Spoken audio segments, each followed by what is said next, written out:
Hey, Batzal, what time is it? Can you hear us? Hey, kids. Hey, kids. No. What time is it? Time for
Hey, Yossi, there you go. That's better. Labe, I missed you on that one. He was That was here. a nice tune, but I missed Labe on that. The story for tonight, maybe we missed. Hey, kids, what time is it? It's time for Gezintahait. I don't know. We did that already. Okay. Yeah, we did it, but I just want to make sure we did it right.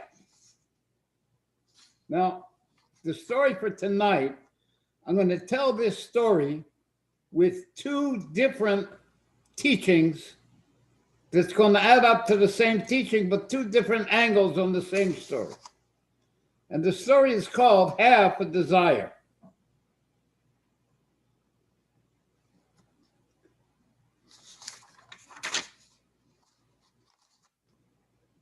Our Rebbe heard a story from the previous Rebbe about the Tzemach Tzedek that happened about 1845.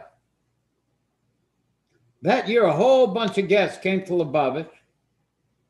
They came to the Tzemach Tzedek to get a private audience. The Tzemach Tzedek invited the elder Hasidim to Fabrang in his office. And he said a very strong l'chaim there. He left his room. He entered the main hall. He jumped on a couch and then onto a table. And he said in a loud voice, "What's the difference to me if I have a half of a desire or a whole desire? But I have to have at least a half a desire." Then he jumped down and he danced in a circle with the Hasidim. When the dance finished, the Tzemach Tzedek jumped back on the table and he said a quote from King David, "My heart is empty within me." He meant that even though half a desire is acceptable, his own level was the level of wholehearted devotion to Hashem. And his service was a whole desire. The sages explain that King David had fasted so much that he killed his evil impulse. That's what he meant when he said his heart is empty. The word empty in Hebrew has the same numerical equivalent as the word life. When King David killed his impulse through fasting, he was able to start a new life, a wholehearted service to Hashem.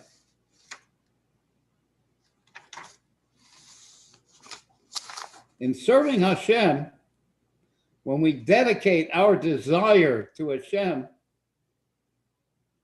it doesn't necessarily mean we have to sacrifice our body. It just means sacrificing a single personal desire in favor of service to Hashem. That's what we mean by half a desire. Really, I have all my worldly desires, but I take one and I push it off and I don't indulge myself because I'm serving Hashem, and that's called a half a desire. In Tanya, it says that the people who learn Torah all day would postpone their lunch for an hour. They would continue learning Torah for that hour. They were denying their desire to eat for an hour. Now, after that hour,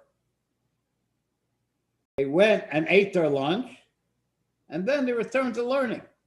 So what did they add? They could have learned until 12 and eaten and come back to learn. No, instead they learned till 1 and then came back to eat at 2 o'clock. A person could say, what good is it to have one small half a desire for Hashem? Well, I have so many alien desires. The Tzemach Tzedek answers that when we start with half a desire, right, Marvin? A person can and will, not only he can, he will eventually nullify all alien desires until he has perfected his service to Hashem. That's what it says, my heart is empty within me.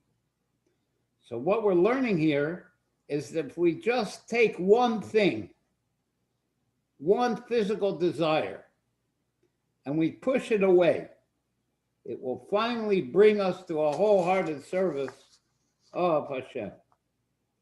The reason is that a desire has an effect on the soul itself. And the Rebbe told a story of a person who escaped from danger through a place that was too narrow for him to fit. But his desire was so strong to escape, he was able to fit.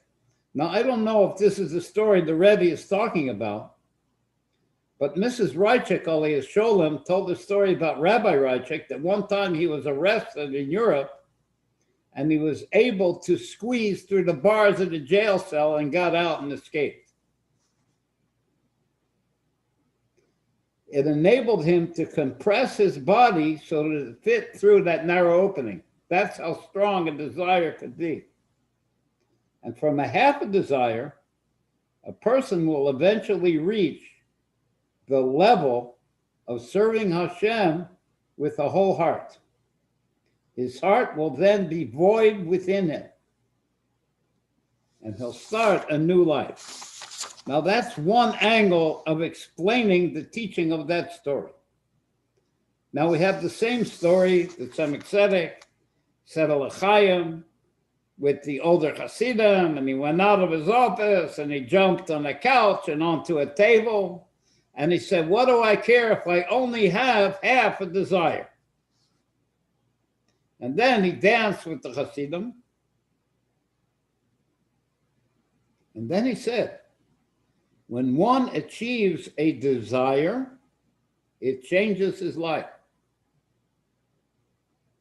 His life becomes sweet and full of pleasure. It means when a person achieves a whole desire for Hashem, his life becomes sweet and full of pleasure. A Rebbe says that these two levels of desire, the half a desire and the full desire, are parallel to two levels in the Jewish person. There's a level of Jacob and a level of Israel. everybody knows that Jacob's name was changed to Israel. So there's the level of Jacob, there's the level of Israel. The level of Jacob is the level of half a desire. The level of Israel is the level of a full desire. When a Jew serves on the level of Jacob, he's at war. He's warring with his evil impulse. That's called half a desire. Not so when one serves at the level of Yisroel, he has a complete desire only for Hashem. And that level of Yisroel is what the Tzemach Tzedek was talking about when he says when a person achieves his desire, his life changes to a life filled with pleasure. And according to what we're learning, it is possible to reach that level through starting with a half a desire. One who serves on the level of Jacob, on the other hand, serves and fights in a dangerous war. Nevertheless, since he is an actual piece of Hashem, this Jewish soul is a piece of God, he will surely be victorious. And this knowledge that he will finally be successful in victory will add happiness for him in his service to Hashem. And that joy actually brings him victory through his alacrity in pursuing the battle. As the previous Rebbe said, that a soldier who goes to war with a victory march magnifies the certainty of victorious outcome. Do we have a niggin, a victory march? Yes, Marvin. I'm listening. What do you say, Marvin? I have a desire. He's looking us to play a song. Okay. Hit it, boys.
Morty. Populous country. After trying to get both of them to have a billion to a billion and a half. I'm wondering, why, billion and a half, then to 300 billion. Why is there a country that's 700 billion, right? Nothing in between billions and us. Lay, boy, are you in on this? We were on. Nickelodeon? But it was good. Yeah, Yeah? Okay, good. We played it for them. Now we can do Carlo. Okay. Okay. Lately, we have been speaking about how Hashem manifests himself and his attributes. Yeah. I just wanted to mention something. Oh, That is that the niggin they just played, it was sung many times by the Rebbe. yes. It was written by Rabbi Dr. Abram Tversky, who went to the world of truth this week. So that was a wonderful tribute by the Gezintahait Street Meshuggahs over there. It was a wonderful tribute to the life and the work of Rabbi Dr. Tversky. And you're right. And that's exactly why we did that niggin. And that's why we pay you the big bucks, Marvin, because I forgot to mention it. That's how I was able to pay for this golden crown, Bitzalel. I got you. Thank you very much. Rabbi Tversky was a great guy. Lately, we have been speaking about how Hashem manifests himself and his attributes through names. In fact, the whole second book of the Torah, of the Chumash, the second one of those 5 books, in which our Parsha of Yisro is part of that second book, is included of the title called Names. We're in the book that is generally titled Names, not numbers as they would have it in English and Greek. The name of this book we're learning is Names. Hashem says, you want to know my name? I'm called according to my deeds. I have the name Elohim when I'm judging.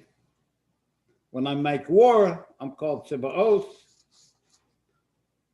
And when I have mercy, I'm called Havaya.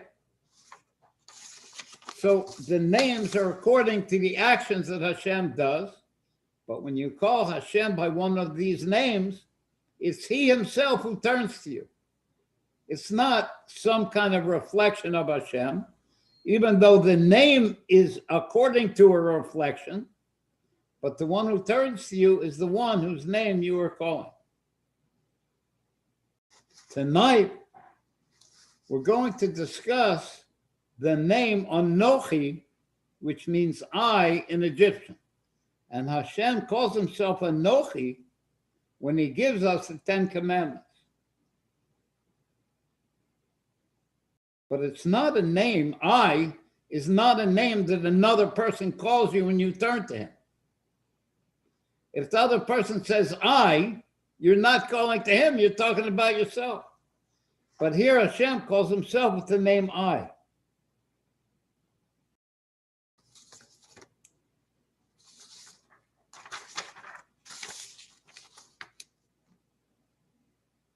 And that name indicates that he's higher and removed, a level that can't be captured through letters or signs. And it's the first word of the 10 Commandments.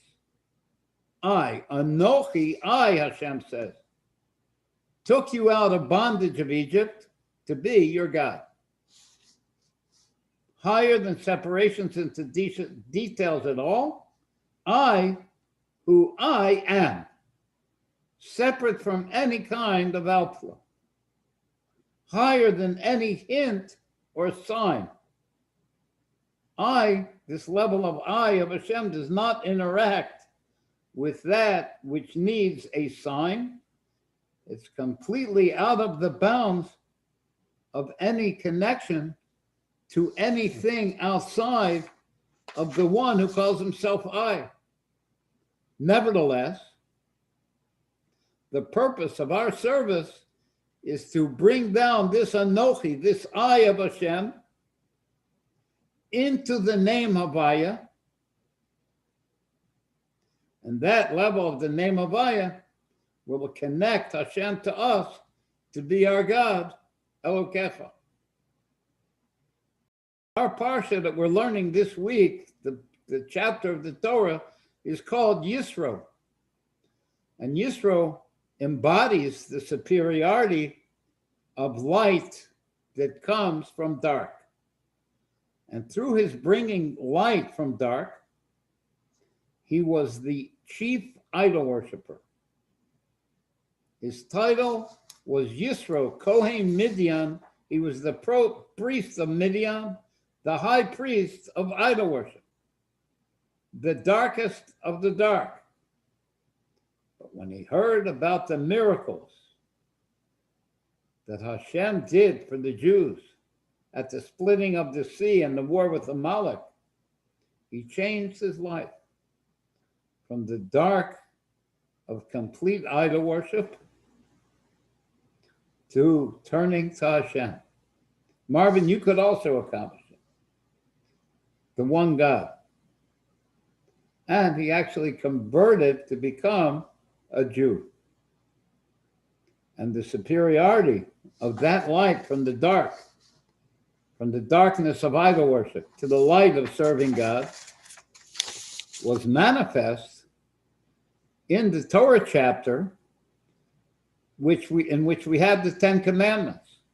And that chapter is named for Yisro, the chief idol worshiper, who turned his life around by accepting Hashem. Yisro is a construct of the Hebrew word for addition. He added a parsha in the Torah. And what a parsha. It's the parsha where we got the Ten Commandments, where Hashem gave us the Torah. There you have the light that comes from dark. But we can view Yisro from a superior level. We don't have to view him from the low level of serving idol worship and then turning to Hashem. His superior level, and we have to know that Hashem created everything with its opposite corollary. Marvin, you have a Marvin of holiness. All you have to do is reveal it. Oh, I think pretty soon. And by coming to Gezintahait Street, you're actually doing it. Yeah, you know the parsha about Gezintahait Street, they're gonna call it Parshas Marvin. Yeah.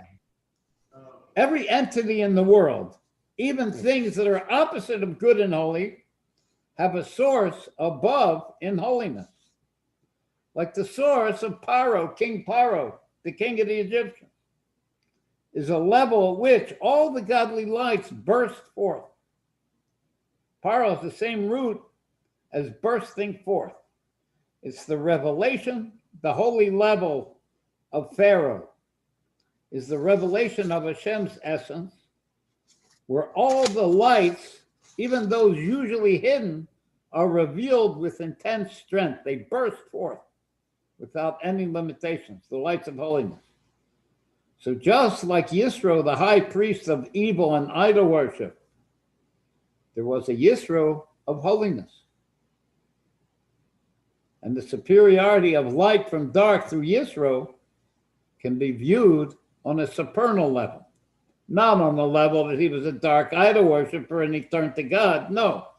On a holy level, like it says, now Moses' father-in-law, Jethro, the chieftain of Midian, heard all that Elohim, the Lord, had done for Moses and for Israel, his people.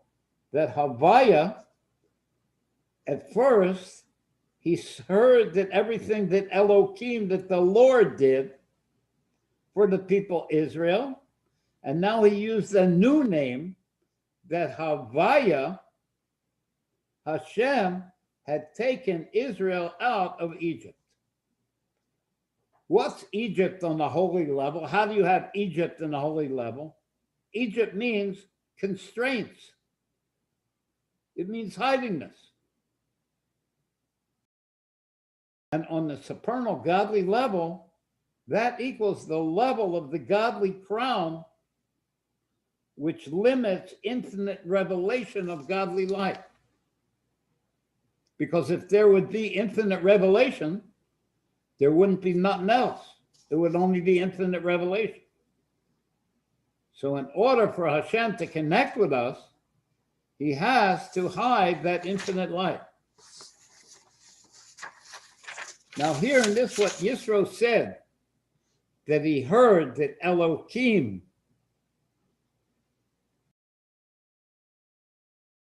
took the Jews out through Havaya. And these are two names that we said are names of Hashem in the Midrash, Hashem, names of Hashem through which he'll turn to us. But here in the holy level, the name Elohim, which is a name of hiding, indicates the essential hiddenness of Hashem, that Hashem is essentially hidden. And that's the supernal crown called Keser Elyon, the supernal crown, which indicates hiddenness, a non-revealed level of godliness. That's the name Elohim, the name Lord. And that's Egypt of the holy side, hiding and constraining the light. It means a non-revelation of the infinite. And what came out from that non-revelation of the infinite? The name Havaya. I'm going to share that now on the screen.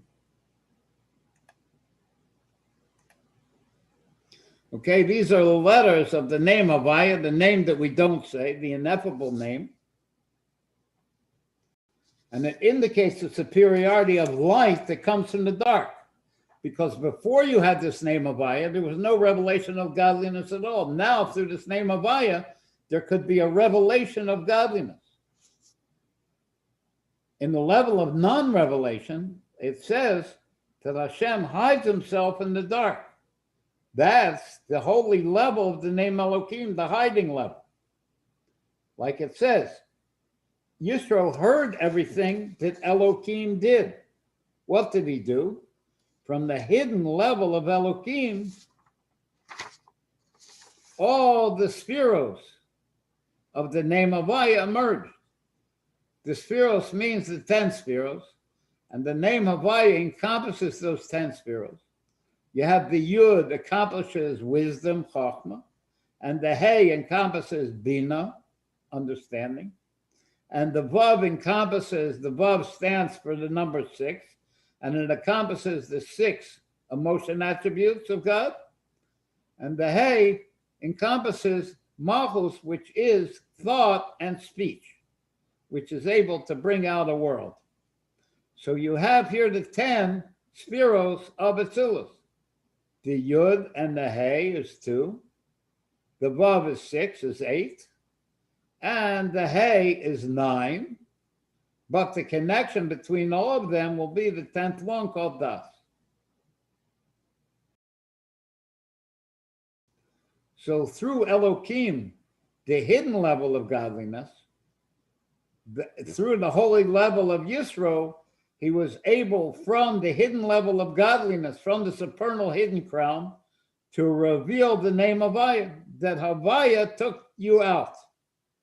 And that particular level in the supernal crown, have patience, we'll explain it. The particular level in the supernal crown, you see in the Yud, there's a thorn that goes up from that Yud. That connects to the supernal crown, which is not revealed at all. But that's where these 4 letters come out from.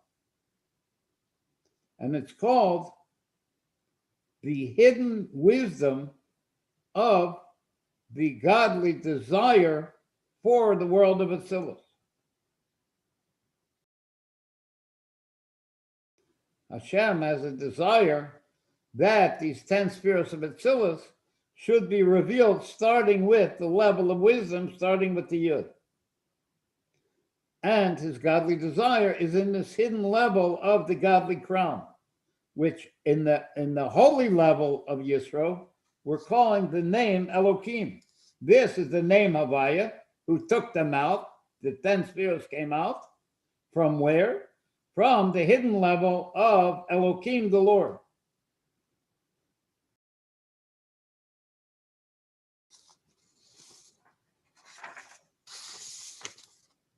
And dressed in that hidden desire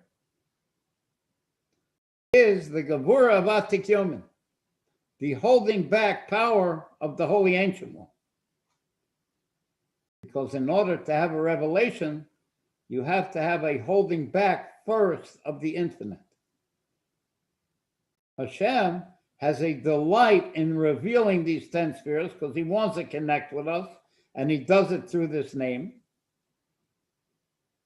But in order to accomplish it, that delight is expressed through a principle of hiding, the level of the Lord, the level of Elohim, which will be encompassed by the Gevura of the Holy Ancient One, which is dressed in the crown that brings out these letters, these spheres.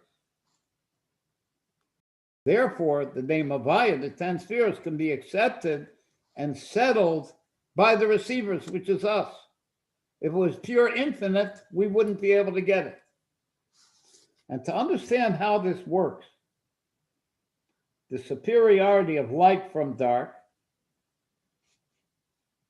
from hiding and contraction of the infinite, you have to have darkness first, and then a revelation of light. The souls in the world of Atzilus are called daughters of Jerusalem. Jerusalem is a construct of 2 words, which means complete fear, complete awe. For them, nothing exists. This is the souls in the world of Atzilus, the daughters of Jerusalem. Nothing exists except for godliness.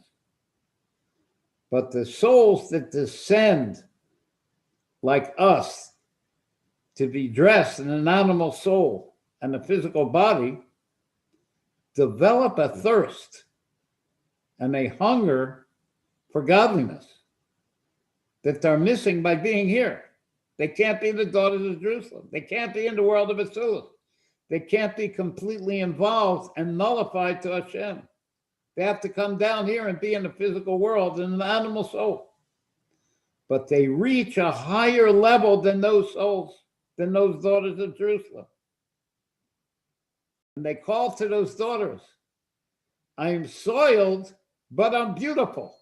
Soiled by being dressed in the physical world in an animal soul, but I'm beautiful in the fact that I can reach higher than you, daughters of Jerusalem. I can reach all the way up to Hashem himself. I reach up to the level of the hiding of the supernal crown. And that's hiding of the supernal crown indicates the essential hiddenness of Hashem. That's what a soul dressed in an animal soul in this physical world can reach. Like it says, he hides in the dark.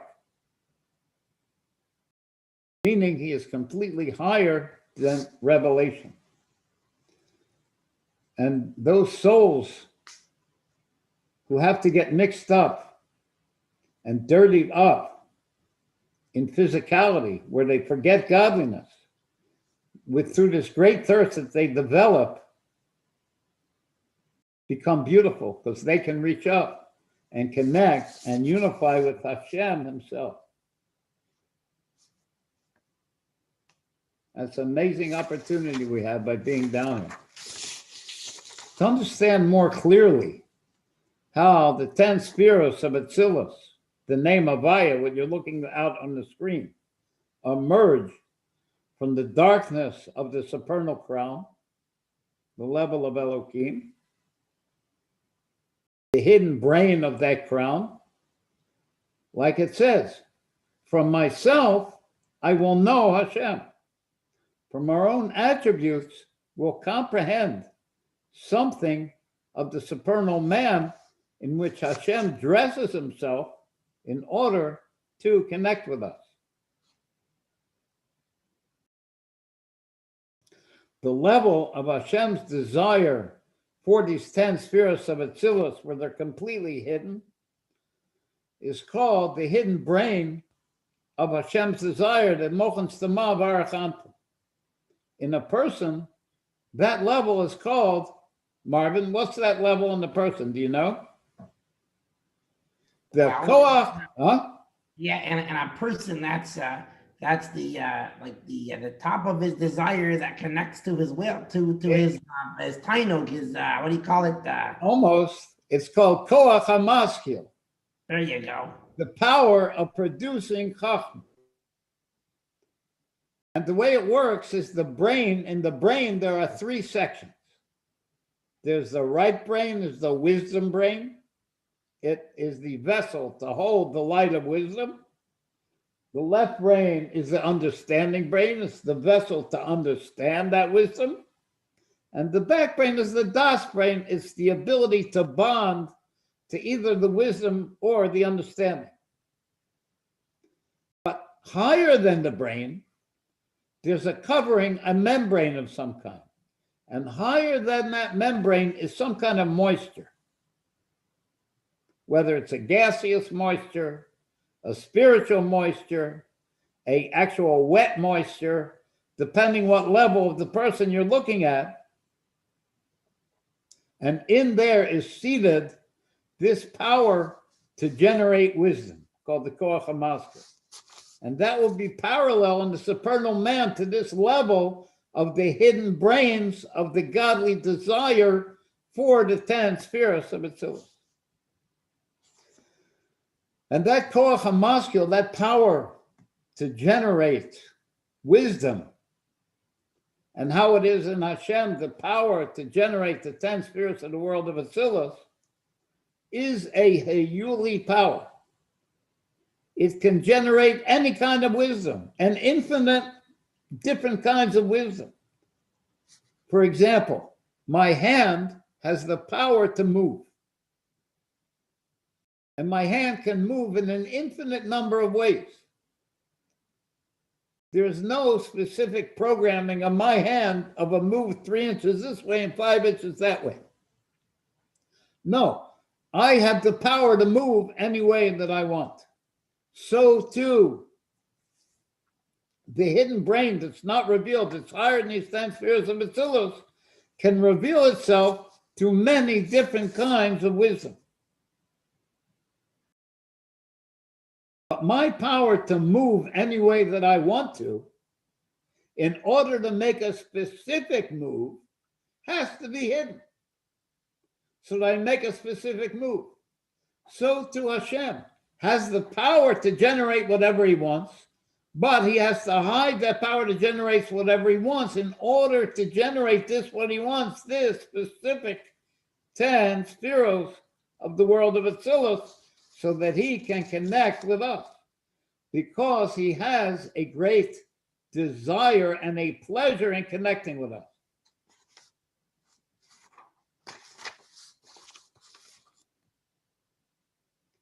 To explain the dynamic of that name, Elohim, that name which is hiding,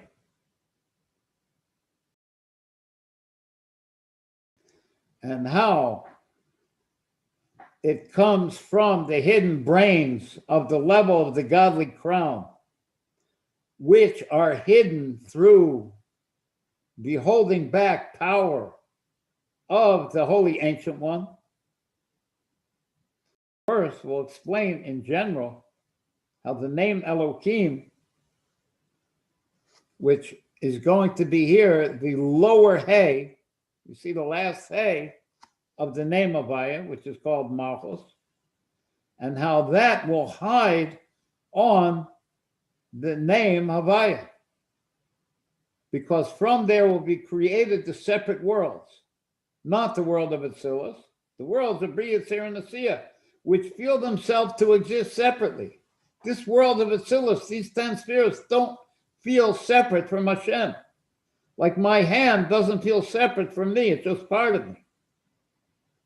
But any move I make, anything that I accomplish, that thing is outside of me. So too, the created worlds are outside of the revealed godliness. They feel separate from God. And how is it that there could be a thing that's separate, feels separate from Hashem? That's from Malchus of Atzilus, which will be called the name Elohim, on that level, the name that hides. The sun has a shield that protects us from the strength of the rays of the sun. I don't know if science has discovered it, but in any case, the object of the metaphor is that the name Elohim, this Malchus of Atzilus, is the attribute of holding back. It's a shield which holds back on the infinite light that's revealed from the Shem Havaya. So that limited creations could exist. Because if infinite was revealed, there could be no other existence. If the infinite light was revealed without the shield of Malchus, think of the sun falling to the earth. There would be no earth left. But since there's this shield holding back on this infinite revelation, that name Havaya, which is an infinite light, like a huge spiritual sun that shines with infinite light, it needs a shield in order for us to connect with it. And it can work to give life and bring into being limited creation. A limited creation could be like the Milky Way, but it's limited. Creatures that are seemingly separate from the infinite. Our world appears to be separate from God. And how is it that an infinite light could bring separate worlds into being? Through this shield called the name Elohim. And this limiting aspect of Hashem's work in creation is called Elohim. It has limits, it has rules, it's what we call nature. It's really Hashem working through the shield of Elohim. That's Hashem's attribute of contraction and hiding on its lower level, not the level we're talking about where it's higher than this name, the level where it's lower than this name that comes out from the lower hay. And like in the metaphor of the sun, if the ray of godly force can spread out so far as to enliven the vast panoply of creations, of physical and spiritual creations, like it says, to his hosts, there is no number. Just look up in the sky and you'll see the truth of that. Even though each host is limited, each host has 10,000 times 10,000 troops. That's probably 1 million. But to the hosts, there's no number. Look up in the sky. And all these are enlivened only from a ray of the godly sun of Havaya, of Zeir Anpin, of this book, which is already a low level in the world of Atzilus, but its infinite ray enlivens everything.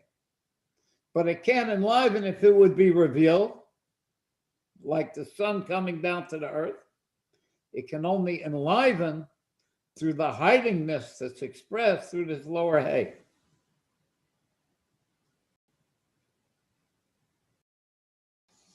Now, since the ray from this Havaya can enliven all these thousands and millions and trillions of creatures, how much more so how it is in its source, in the godly sun, that ray, how it is in the godly sun.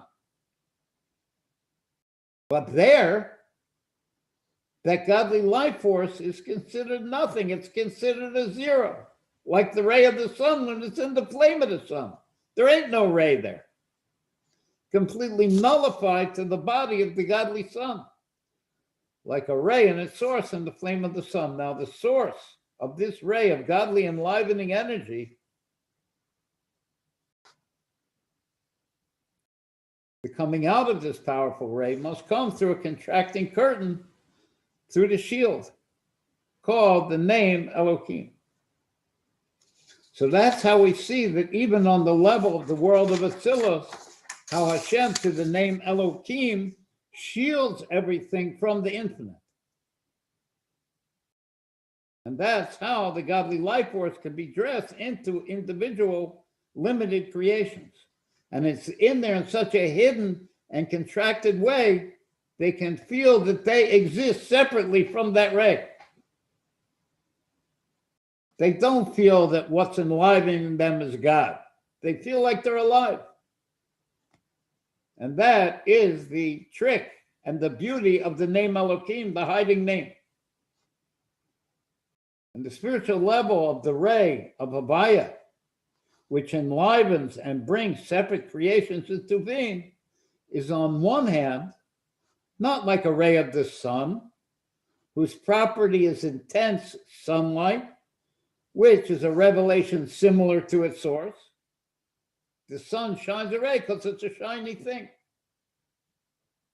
But it's how the ray is filtered and separated through the name Elohim. That's what gives everything life. But in truth, on the other hand, the creation is not a separate existence.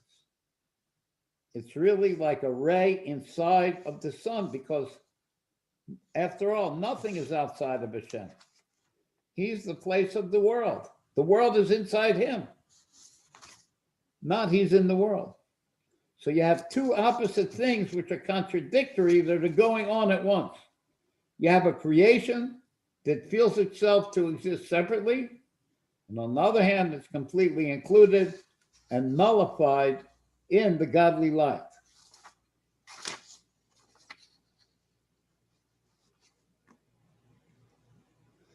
For example, like a spectrum, like a crystal, you have separate colors coming out of it, but they're all really one light. They're all powered by the same light, and they only exist through that light. And all this is how the Shem Elohim hides on the name Havaya in its lower aspects. But the godly life force itself, Havaya, this Yud Kei Vav Kei, these 10 spheres of Atzilus, the godly life force that enlivens everything, itself is only a ray and a reflection from its source.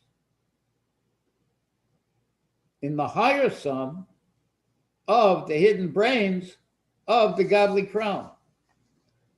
You can see this little thorn on the top of the Yud, and what feeds into that thorn to give life to the 10 spheres of Atzilus comes from that hidden brains of the godly crown. And these two levels of hidden and revealed are manifest all the way up to the highest levels of godliness.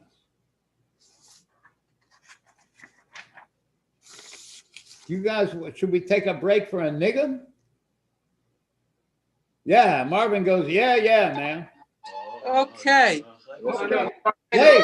Marqueno Avinu, right? Marqueno Avinu. Call it out, Morty. No, I know about it. Why would you do snake? You don't. Go ahead. Start us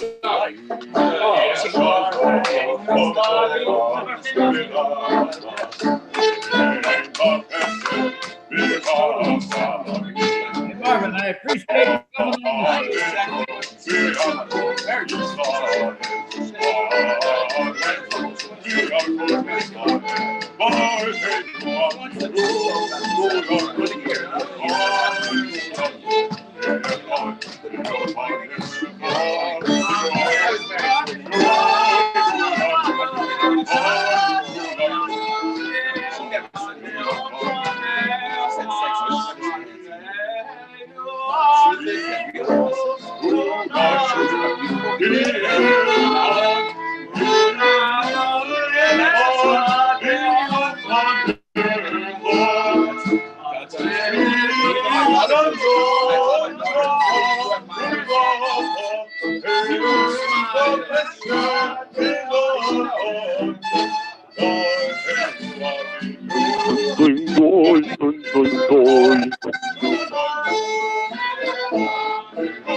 Hello.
Okay, groovy, rockin' pneumonia.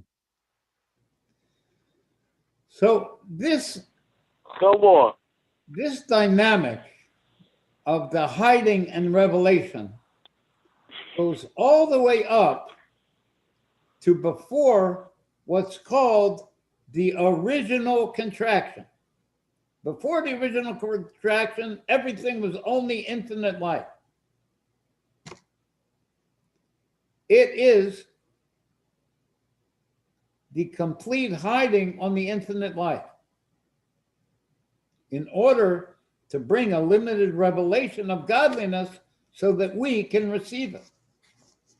And that revelation of godliness, which comes from the complete darkness, is really included and nullified to a higher level of hiding, a higher level of the name Elohim. So too with the hiding of the name Elohim, before and from which the spheros of Atzilus are revealed. Now, we said that there's a level of the hiding of Elohim, which reveals the 10 spheros of Atzilus. Now, before the original Tzimtzum, there was a hiding of Elohim in order to reveal any kind of godliness. Now, on a lower level, there's a hiding of the supernal crown, which is Hashem's desire for a world of Atzilus, in order for a world of Atzilus to be revealed. And the spheres are completely nullified like a ray in the sun, in that level of the godly crown. And to reveal them, there must be a powerful contracting force, which is called the holding back of the Holy Ancient One, until finally going up, the original source from which these levels of godliness are emanated, not just a sun source, all the way up to the original source. But how all these levels of the name Elohim, the hiding, all these levels of the name Havaya are included in Hashem himself, higher than any source of light at all. The essential hiddenness of Hashem, higher and removed even from the highest manifestation of the holy hiding name called Elohim. And what level is that? Anochi, I, the level of Hashem himself, separate from everything. When we speak about the body of the sun as a luminary, it's a source of light. So we say that Hashem is the source of all revelation of light. That's a descriptive term, a particular thing, an ability to shine light. But Hashem has the ability to shine or not to shine. He could do whatever he wants. So that's a higher level than his ability to shine. So the description of Hashem as the source of all light and revelation is a lower level than describing him as able to do whatever he wants, to shine or not to shine. But both of these descriptive levels, his ability to shine light and his ability to do whatever he wants, are only descriptive terms describing powers of Hashem. But Hashem himself, the essence of Hashem, cannot be described. It can't even be imagined. And that's the level of Anochi. I am the Lord your God who took you out of Egypt. His existence is from himself and not from something which precedes him. And there, by Hashem, the sun and the ray and his ability to shine or not to shine and all of his names are all included in his blessed essence, which is one, but not with a countable unity of parts. His ability to shine or not to shine, his names, they're all actually not even individual potentials in his essence. It's just Hashem himself, higher than any power or potential, a simple non-combined essence called Anochi, called I. So how is it possible that a light can be drawn out from a non-combined essence? An essential contraction, an essential hiding. How could you have a light come out? But Hashem can do anything. And how does he accomplish it? Through letters, which are made from his essence. So Yisro, in his higher level, heard all that Elohim did, the essential hiding of Hashem, in bringing out, revealing the 10 spheres of Atzilus. The bringing out means how Hashem brought us out of Egypt. The hiding is the level of Egypt. Egypt means constraints and hiding. And Jethro saw how through the name Havaya, the Lord took us out of Egypt. From the dark, hidden, supernal crown all the way up to the central hidden essence of Hashem. And in order for these spheres of Atzilus, the name Havaya, to come out from their inclusion and nullification, has to be through a contraction. The infinite has to be hidden in order for anything to come out. Even the infinite light of the world of Atzilus. Hiding on a level where they're completely nullified.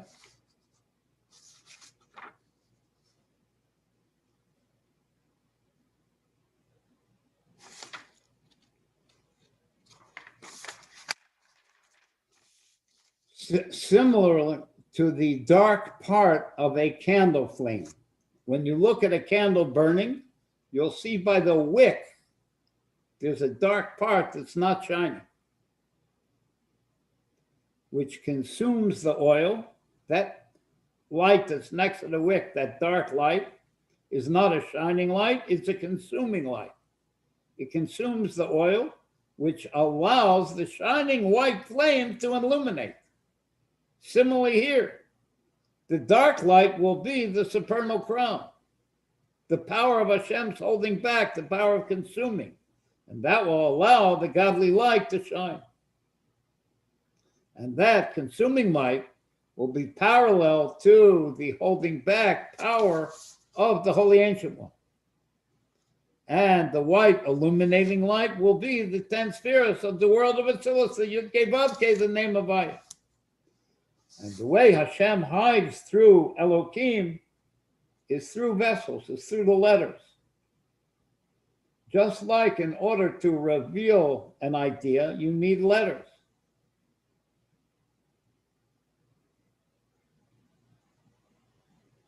And those letters are the dark light, they're the dark candle. It's called in Aramaic, that's that dark light that consumes the wick, the Bosina the Kartanita, the dark candle, which is the holding back power of the Holy Ancient One, which becomes dressed in the hidden wisdom, which is going to produce the 10 spiritual bacillus. You want to do a niggun or should I finish up? It's up to you guys. Bitzalel, Yeah? before they do a niggin, I have an appeal. You have an opinion? Oh, you have an appeal. Yes, yes. Okay, Marvin's got an appeal. Everybody listen up. Well, first of all, This will be the holy level of Marvin. yeah. First of all, I just wanted to say hi to Boris Kashina, who's on there. Oh, Boris is here. Hi, Boris. Yes, yes. Yeah, I didn't appreciate you hiding me in Morristown for those 6 months in Boris. Shalom Aleichem, Boris. Who is this guy speaking? I don't know who he is. Never talked to him before. I had to sit and listen to a bunch of the things. It was pretty good, actually. But anyways, what I'd like to say is like this. You know, Bitzalel, you spoke before about the power of movement. You know, the Alter Rebbe says there's two kinds of garments. There's a garment that hides and a garment that reveals. For example, you know, if I'm playing poker and I'm really happy about the cards I have, I mean, not that I would play poker, but let's just say I was, and I wanted to hide the hand I'm making, I would make a straight face like this to not show I'm happy. Because I want to hide my essence. I want to hide what my desire is. Or like if I reach for a ketchup and then I pour it on my fries, well, that, you know, that reveals my desire. So that's how the power of movement, I can use the power of movement, you know, my face or my hand in those two different ways to hide or reveal. And, you know, Hashem did a great thing for us. He made us like his power of movement, that we have the ability to hide his desire or reveal his desire in this world. When we do a mitzvah, we reveal Hashem's desire down here. He gave us that special ability that we're like clothing to him. That through what our action, we can reveal his desire and his essence down here. With that said, Bitzalel, I would like to encourage every Jew this week on Shabbos. Hashem gives us the 10 commandments.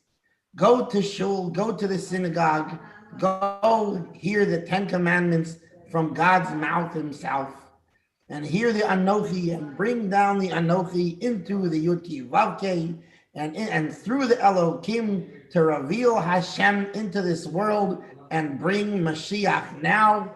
And for those who are watching who are not Jewish, they can also be involved.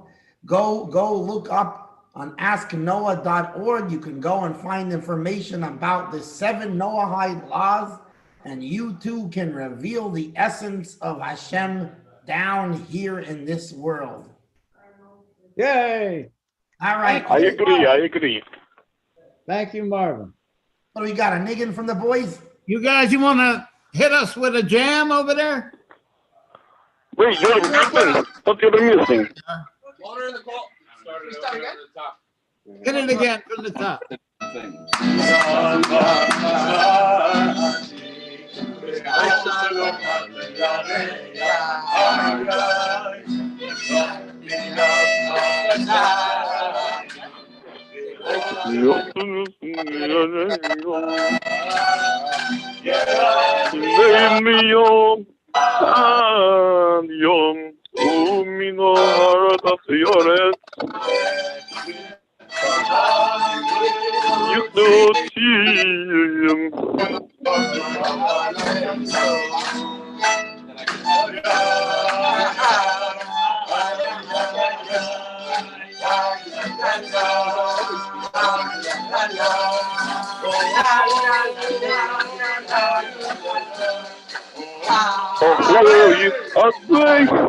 Oh,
Okay.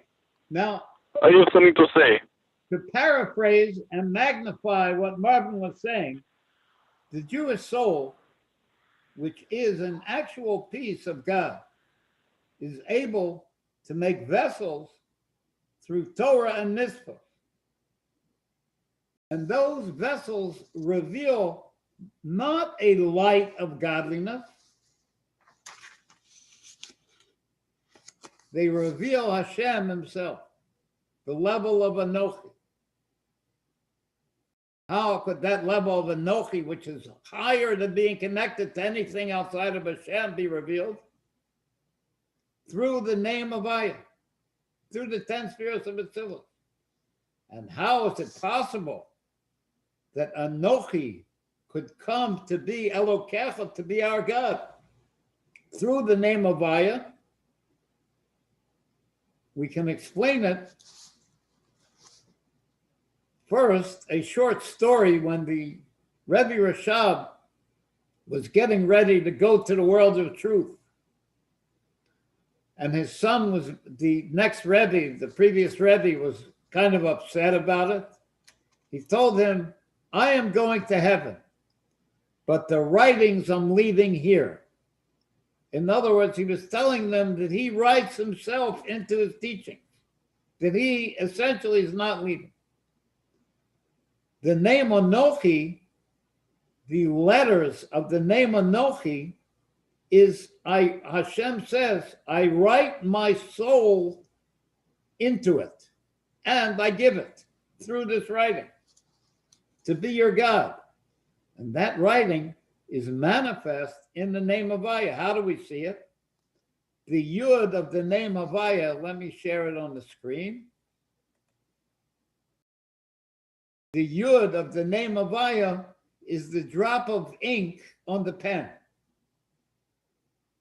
The Hey is the number 5, corresponds to the number 5, is the 5 fingers of the hand that hold the pen. The Vav is the pen, and the final Hey is the letters on the parchment of the Torah. So Hashem, through Anochi, through the name Havaya, writes himself in to the Torah that he gives us to become our God through that Torah. And that complete revelation of how that's all accomplished, and it's accomplished through our service of making those vessels of Torah and mitzvahs to reveal Anochi, Hashem himself, by making a dwelling place for him. He will be revealed here with us, and that's what he wants. That revelation of Anochi, which is unimaginable, in a perfect way and an eternal way, and it will happen any second. We want Mashiach now. You guys want to take us out with a niggin, or should we do the sign-off? Where's Boris? Boris, you wanted to say something? Oh, Chaim too, and Boris. Yes. We try to be more cool than that over here, Rabbi. Say something, Boris.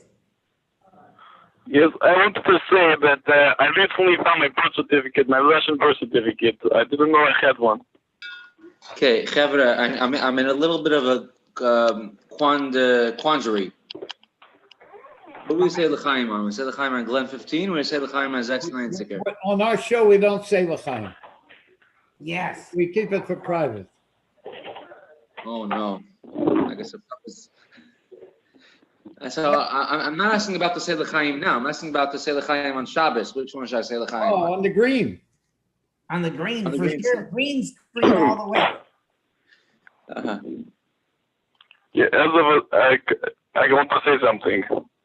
Oh, Yeah, Boris. Boris, say. Yeah, I just found my birth certificate. I didn't know I had one. I never knew exactly how old I was. It's my Russian certificate, and I thought my name was Krashina, but now I figured out my entire Russian name, official Russian name, was Alex Chris, Dmitry, Felix, Gregory, Igor, Maxim, Nicholas, Sasha, Vladimir, Evgeny Krashina. Oh wow! Wait, so how old are you? I'm betting on 213. And every time Yes, you it. fill out one of those bureaucratic forms, you have to write your whole name? No, I always wanted Boris Krashina. My name was Boris Krashina. That's my Hebrew name. Uh-huh. My Russian name is much longer. I have a friend, his name is Vasily Vaskovich, so people like having long names sometimes in Russia. Well, I'd like to see that birth certificate sometime. Hashem should have a bonus on you. Yes. I'm happy that Marvin and Gimel El were found. How about the sign off, Niggin? Okay, I'm going I'm to still sign not sure off. if Marvin's your Marvin or not. Hey, God. It's on. Gezintahait, my friend. Sounds like you're singing on Komoishi here. Hey, Okay, Gezintahait.